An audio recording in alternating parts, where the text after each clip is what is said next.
Have you been meaning to get to some 2024 sci-fi releases, but don't know which ones to pick up? This video, we're going to talk about 15 of the new 2024 science fiction releases. Hey guys, so today we're going to talk a little bit about 15 new 2024 sci-fi releases. I have 4 novellas, I have 5 standalones, 3 sequels, and 3 firsts to talk about. I also want to give you a couple of shout outs to some books that I haven't been able to get to yet because, let's face it, reading is never done. Let's start by talking about the 4 sci-fi novellas. So I don't know what it was about 2024 and novellas, but this was a match made in heaven because all 4 of these novellas were really fantastic reads.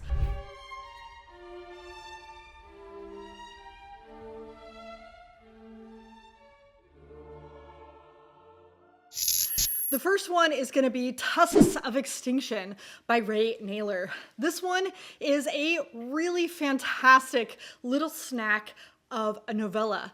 It features a world in which the majority of animals are already extinct, and a team of Russian scientists use some genetic engineering and science to be able to bring back mammoths. Now, I don't know if you know a whole lot about mammoths and their culture, but they're herd animals and they depend very heavily on a matriarch to tell them where the best places to eat are, how to migrate, and also how to protect the herd from threats. So what the behavioral scientists decide to do is they want a matron who's going to be able to do this. And they bring back the consciousness of the last elephant behavioral psychologist person. I don't know if it can be a psychologist if it's an animal, but we'll pretend. That said, the behavioral scientist, the very last one, because the elephants have gone extinct, and they put her consciousness in the body of this matriarch, and they release them into the wild. And at first things go according to plan, and the herd is doing very, very well, and she's protecting and teaching the herd what's going on, and then poachers enter the picture. And while she protects the herd, she also might have an agenda of her own. This was a fun little snack of a story that did have a political agenda, and it was a very obvious one. It's very anti-poaching, and it's trying to bring awareness to what's happening in some of the other parts of the world. I know this because he even has an author's note at the very end of this book talking about his experiences with several anti-poaching companies. Therefore, it's not a secret. That said, I usually don't love stories that try to force a political agenda, but this one was very well done, and I felt like the cause was a really good one. So that said, I really enjoyed this one. I thought it was very well written. I thought it was a fun little story, and it was an easy one to get done in a single day. Next on this list is going to be the inevitable System Collapse by Martha Wells. This is book number 7 in the infamous Murderbot series. So if you haven't already picked up Murderbot, or you haven't already heard everyone recommending this series, I really have certain times in my life where Murderbot really hits the spot, and then certain times where I just wanted something more. This book follows Network Effect, the previous book, immediately after it lets go. And because of how much I liked Network Effect, this book just hit me right. Right time, right mood. I don't know exactly what it was, but we follow Murderbot and all of Sec Unit adventures, especially this go around, as it starts to malfunction and doesn't want the humans around it to know. Of course, I can't tell you a whole lot more about it, but it continues in the same vein as the previous books, and it's still sci-fi gold, in my opinion. I really had a good time with this installment. I really liked it just as much as Network Effect, and I will continue to pick these up. What more needs to be said? Then we have the book Saturation Point by Adrian Tchaikovsky. And I gotta tell you guys, this one really blew me away. This one could be one of my top 3 favorite novellas by Adrian Tchaikovsky. I thought that this was a not so subtle nod to Jeff Vandermeer and also Roadside Picnic by the Strugatsky brothers. And what a cool combination world that is. This one is a voice memoir of Dr. Jasmine Marks as she returns to the Zone, which is an area of Earth that is so hot humans can no longer survive without a suit. She gets invited there by a corporation who has decided to investigate the crash and disappearance of her previous mentor, Dr. Fell, who has been lost to the Zone for the last couple of years. But things don't go the way that anyone planned. Isn't that always the way? This book was new and fresh despite borrowing ideas from both Jeff Vandermeer and the Strugatsky brothers, and even mentions multiple nods in the story to these different sci-fi masters. And I had a really good time with it. I would highly recommend that if you haven't picked up any of Adrian Tchaikovsky's novellas, this one would not be a bad place to start. And I really enjoyed my time in this world and with these creatures. And last, but certainly not least, is Lost Ark Dreaming by an African author who I have never heard of before. This one is a very Silo-esque story taking place in a future where the ocean has covered the vast majority of the continents. And so all of humanity has to live in these huge kilometer-high towers with lots of different levels that has ranked society based off of the level that you live on. Sounds a little bit like Silo, right? In this world, we have 3 different perspectives, and these characters come from different levels, different walks in life, and are asked to investigate some damage on a lower level. They come to the conclusion very quickly that the damage is most likely caused by a watery demon creature known as the Children. The Children are the essential boogeymans of the future, and as the higher-ups get a whiff of this investigation and their findings, they decide that they're going to take care of the threat along with all the witnesses and even the investigators by flooding that entire level. And so very rapidly, these investigators are forced to face the disillusionment of their governments, as well as trying to survive a maybe impossible situation, all while being challenged with multiple big reveals that might change how they begin to see the world. And this one was a fun, hopeful, and yet a little bit dire, high-stakes novella that really reminded me of Silo, and I really had a good time. The freshness that he adds to this world with a lot of the African culture, as well as some of the little tidbits in the story, were really fantastic, and I really highly recommend this novella. If you haven't picked it up yet, you should check it out. It was fantastic. Okay guys, next we need to talk about the sequels. I have 3 of them here for us, and the big heavy hitter for this year is definitely going to be Dennis Taylor's Not Till We Are Lost. This is the 5th book in the Babaverse series and is supposed to be the middle of the series. I believe he's planning on writing possibly 10. And of course, we get back to the zany space adventures of all the iterations of Bob. In this one, we deal with the invention and creation and maybe accidental escape of an AI, as well as playing around with black hole technology and travelability of black holes. This one is, again, back to those zany adventures, and I loved every second back into this world. This is such a treat to experience this year. I am so glad that I have been able to catch up on the series and been able to get back into them. I really hope that he can have the next one ready for next year. That said, I would also recommend that you be aware that the audio version was released several months earlier than the physical copy. The physical copy, as I'm recording this video right now, is as of yet still unavailable. Next is a book that I have personally been looking forward to for quite a few years, and that is Red Side Story by Jasper Fforde. This is the 2nd in his Shades of Grey series. I don't mean those shades of gray. I mean the other shades of gray.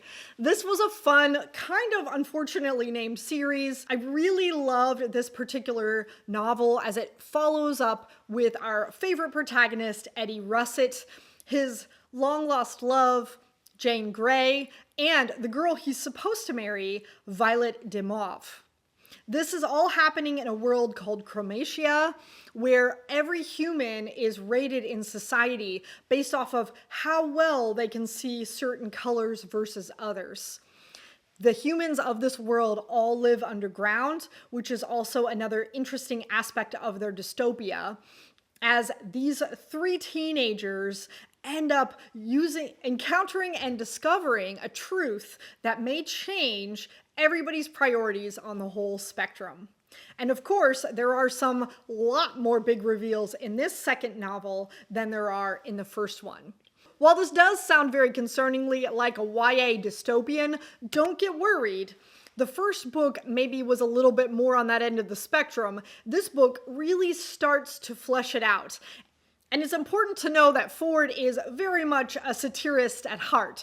So if you don't have a sense of humor or you can't look beyond some of the obvious jokes that he's making, this book might not be one for you.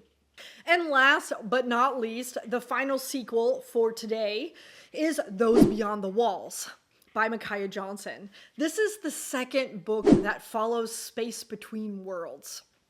Now, if you're not familiar with this universe, it is a multi-universe that travels between many different versions of the world. Now, in this particular main universe that we live in, it is a world that has been destroyed by climate change, and there is honestly nothing left but heat and desolation. And we have two cities. Wiley City, where the upper echelons of society live, and then we have Ashtown, where the lower dregs of society are always expelled. And these two cities are almost always at odds. While they need each other, they also don't really get along. In the first book, we followed one particular main character as she traveled through worlds and dealt with her own psychological trauma and drama. And in the second book, we're following a completely different character named Scales, who is the best enforcer in Ashtown. And a body shows up that she didn't set the order to kill. And as such, she begins an investigation on who is killing people on her turf. And the bodies begin to pile up. She gets more and more desperate to find out who exactly is doing the killing. Especially because her by-the-books kind of a partner starts discovering part of a secret that may change everybody's ideas in all of Ashtown. There is a lot of fun in this particular one because we're revisiting that world that I know and love from the first one, but in a little bit more of a relatable character this time. I also thought that this book was a huge step up for this author in terms of quality of her prose and writing, engagement in the story and the characters, and I really, really loved this one so much more than the very first one. So if you liked it but didn't love it, I would still very much recommend the second book in this series. Next, we need to talk about some first in the series, some entries into some series that have just been started in 2024. I have 3 books to chat with you about. The first one is probably the one that you're interested in deciding whether or not you want to pick up, and that is Mercy of the Gods by James S.A. Corey. This one has caused quite a lot of ruckus on BookTube, and I gotta tell you that if you haven't picked this book up, or if you've already started it and you want to discuss it, this is my very last buddy read of the year. So come over and join us on Discord. I'm going to leave up all of those channels till the very end of the year, so you're not too late. Come chat with us, and you can tell us exactly how you feel about it as well. So this book has gotten quite a few polarizing reviews on BookTube, and I'm sad to say that I am also on the fence on this book. In it, we follow a human colony planet from Anjin, I believe is the name. And Anjin has been completely conquered within the first couple of chapters by a warlike alien race known as the Carricks. They have decimated and destroyed the entire planet, taking with them only a few prisoners of war. And these prisoners of war are put in the belly of the ship and left there, told nothing, and they are sent to rot. And the people on this ship, while they're happy to be alive, very quickly realize that they're needing to come to a power structure. They're deciding whether or not they want to rebel against the aliens, and they're really discovering how alien these Carracks really are. Throughout the story, we get a lot of very morally ambiguous characters. We explore a lot of themes that are really difficult to swallow. And then the book takes a turn, and we finally get to a destination where we have our Jeff Vandermeerian style world. It seems to be a prison planet with which the Carracks are storing other sentient creatures and prisoners according to who they deem to be useful. The question of the entire book is, what is useful to the Carracks, and how do we present that way? The other part is, how do we not get killed by all the other alien species around us, and how do we not kill each other? So, while it is pregnant with possibility, I will say it's going to be a very dark novel. It's very difficult to get through with all the moral ambiguity, the unanswered questions, and you really feel how palpably anxious everyone is and how frustrated it is that nobody has the answers. And I really felt like this is a book that most character-heavy readers are not going to enjoy, because there are no characters that you can really latch onto as relatable or characters that you are rooting for, because everybody is under some suspicion. And nobody is a really good guy. That makes it a really difficult series, I think, for a lot of newcomers to science fiction. But for me, it wasn't as off-putting as it seems like it was to everyone else. But I also had to drag myself through the middle to the end of the story, which doesn't bode well for future. The next first of a series that I had been looking forward to is going to be one by one of my near and dear favorite authors, Jack Campbell, in his series In Our Stars. This is also supposed to be the first of a trilogy. The second book is already scheduled to come out in 2025, and it is called the Doomed Earth Trilogy. In this one, we follow Lieutenant Celine Genji after she witnesses the complete annihilation of Earth. She somehow gets blown back in time to try to change what she saw happen. Beyond just trying to change history where she doesn't know what will make difference and who will listen to the single girl, we also have the prejudice against her half-alien DNA, who humans are just about to meet right now. There's a lot in this story to unpack, and it seems like a really cool idea. Unfortunately, we get a lot of YA vibes from this main character, as a lot of her emotional onslaught and romantic relationships are very much overly immature and very emotive. I really found that the sophistication that he wrote all of the relationships in the Lost Fleet were not present in this series. So I don't know if he's intentionally trying to pitch the series to young adults, but if he's not, it's kind of a problem. So I feel like Jack Campbell could do a little bit better of a job in this particular story, telling us whether it's supposed to be YA or not. While I did generally enjoy this premise and this story, I'm a little disappointed in this one. We'll see what he does with the next one. The last first book of 2024 that I got a hold of was thanks to my friend Thomas from SFF 180, and we talked about this book over on his channel. Be sure to check out that video in case you haven't seen it yet. But he gave me an early access version to Neil Stephenson's new book that is coming out very soon, called Polostan. Now, unfortunately, I didn't know anything about this book. I had heard a lot of rumors, and it turns out none of them were true.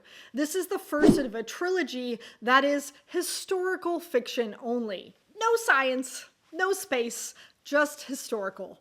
That alone definitely was an unfortunate revelation to me reading this story.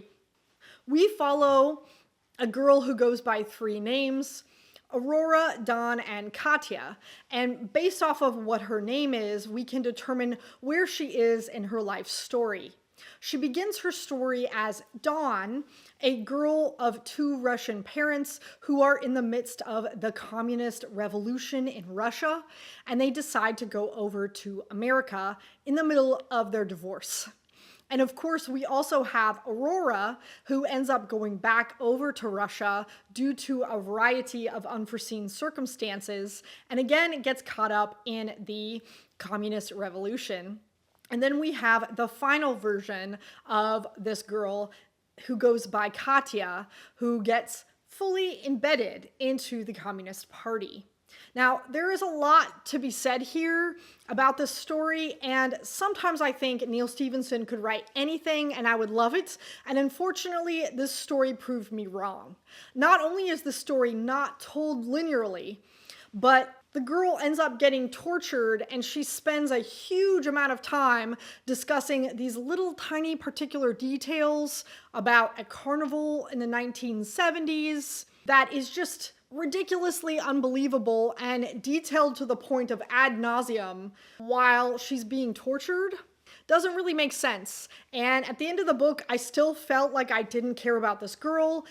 We didn't even really get any kind of deep dive discussions on communism and why this girl does or doesn't love it. She just ends up following along the way that other people do because she doesn't want to die. So I felt like this was a very poor installation for Neal Stephenson, who has been able to come out with some incredible works. And I gotta tell you, this one was nothing short of torture for me. I really hated that there was no science fiction in it. I really hated that there were no useful info dumps. The story was not told linearly, and it's a character who has 3 different names for no good reason. And I don't know why we care about her. So, Mr. Stevenson, please get back to science fiction. That's what you're good at. Thanks. Last, but certainly not least, is our 5 standalone books that I read this year. The first one is probably the second heavy hitter of this year, and that is The Book of Elsewhere by China Miéville and Keanu Reeves. This is one that I was just incredibly curious to pick up. In this book, we have a multi-point of view perspective characters of different people who either touched or were significant in one character named Anut's life.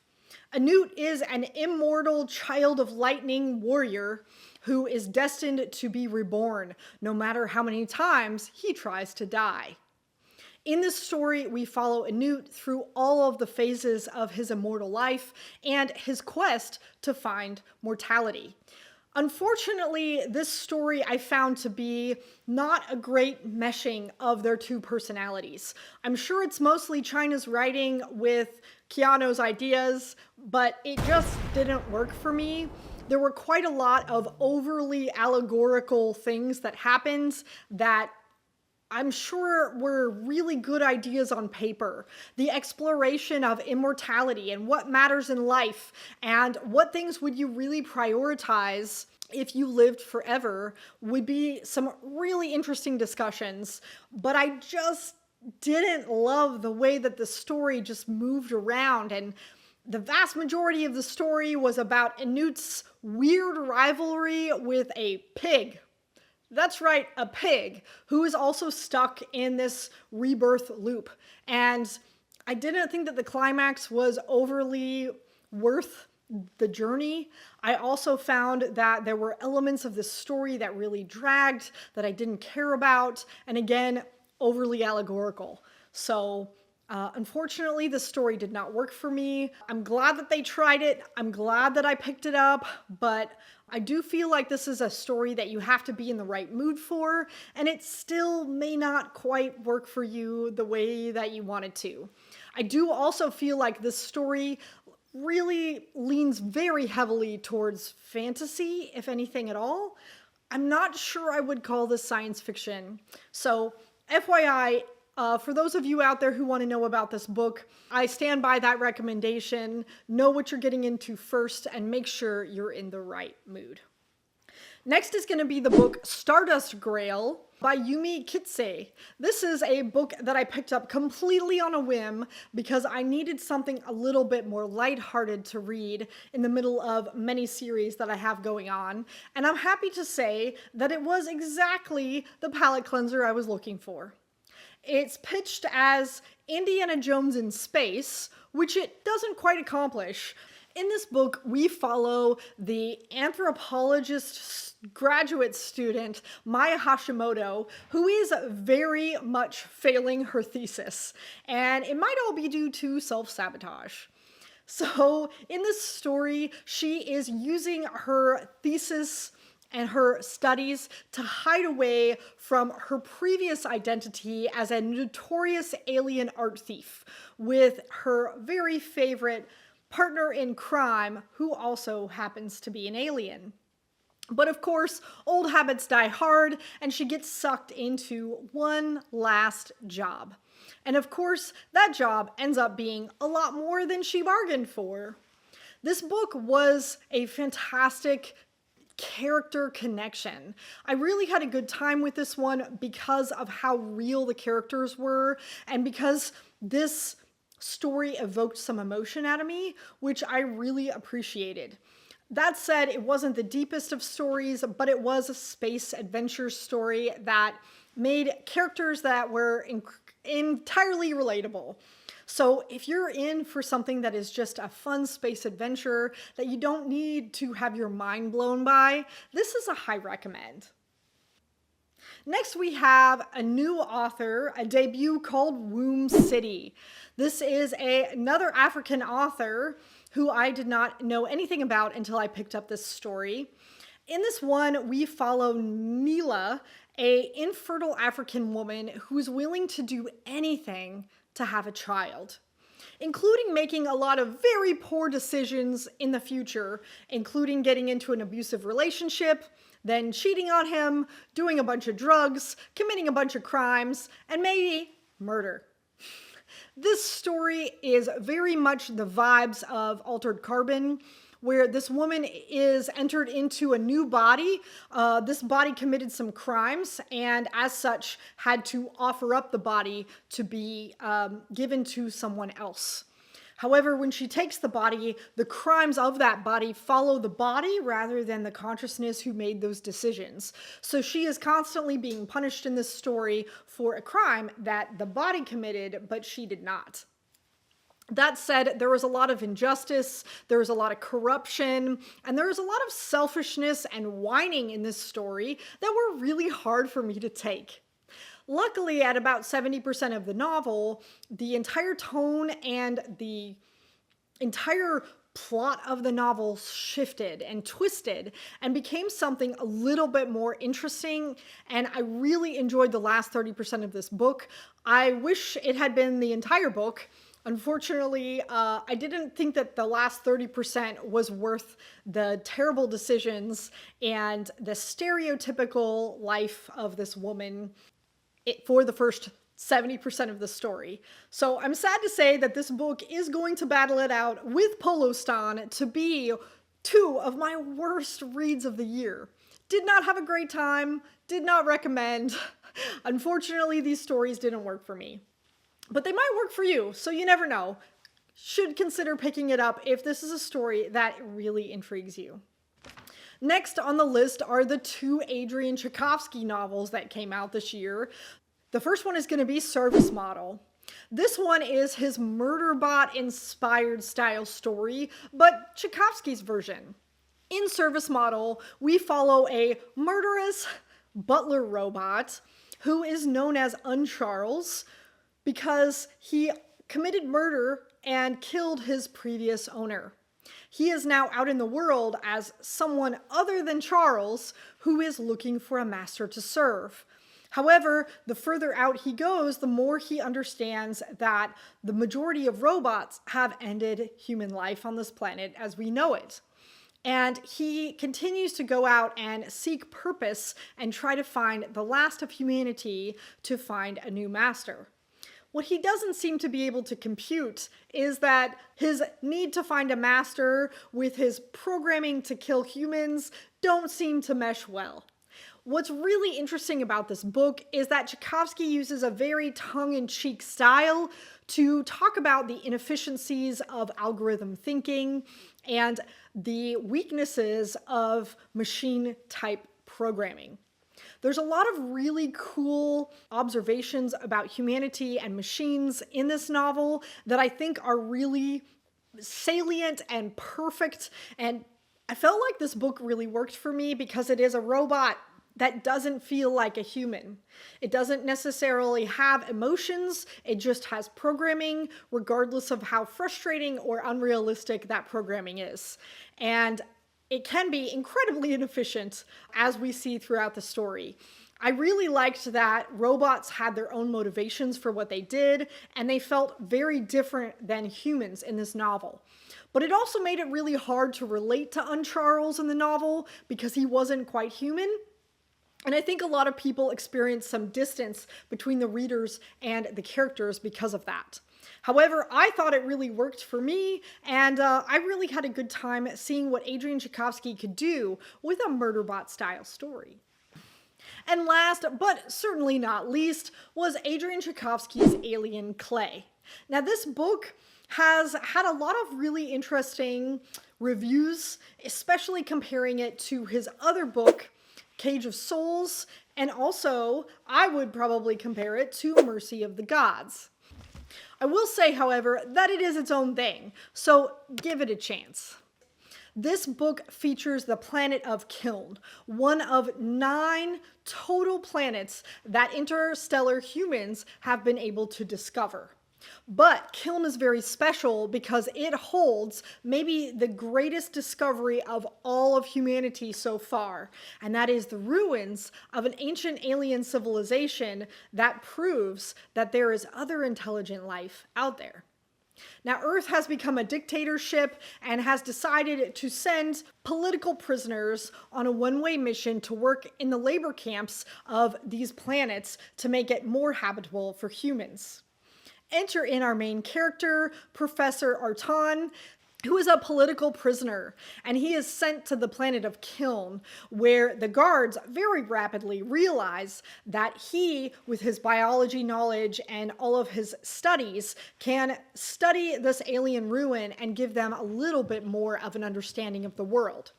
However, the planet's infectious organisms are wreaking havoc on the meager science team, either killing them or changing them into something that isn't quite human.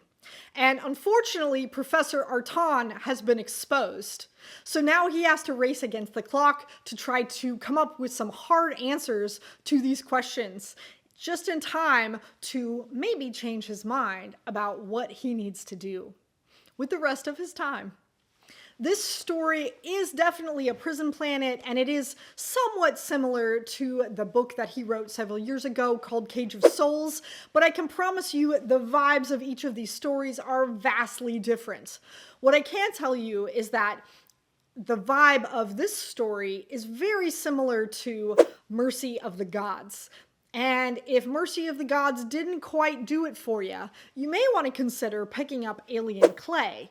Because while the characterization isn't quite as good as what you're looking for maybe, the ideas and the story are very similar. Both of these books come from what I think is the same vein. They both feature a very Jeff Vandermeerian world and alien contact that is way different than what we expected.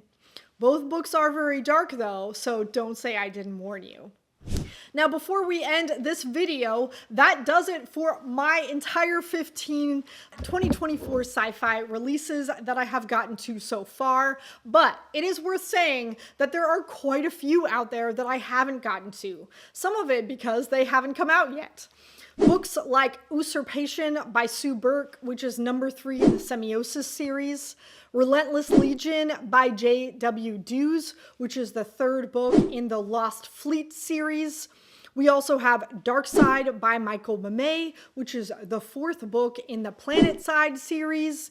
We also have Disquiet Gods by Christopher Rocchio, which I haven't even gotten to book 2 yet, so obviously I can't get there quite yet. We have Echo of Worlds, which is the second book to Infinite Gates, I believe. We also have a standalone called Jump Knots and a standalone called Times Agents, and there are so many more books that I have not gotten to yet. So that said, I hope this gives you a little bit more insight into which 2024 science fiction book releases you should be checking out. Until next time, you guys, check out my Discord, and I will see you in the next video. Thanks for coming!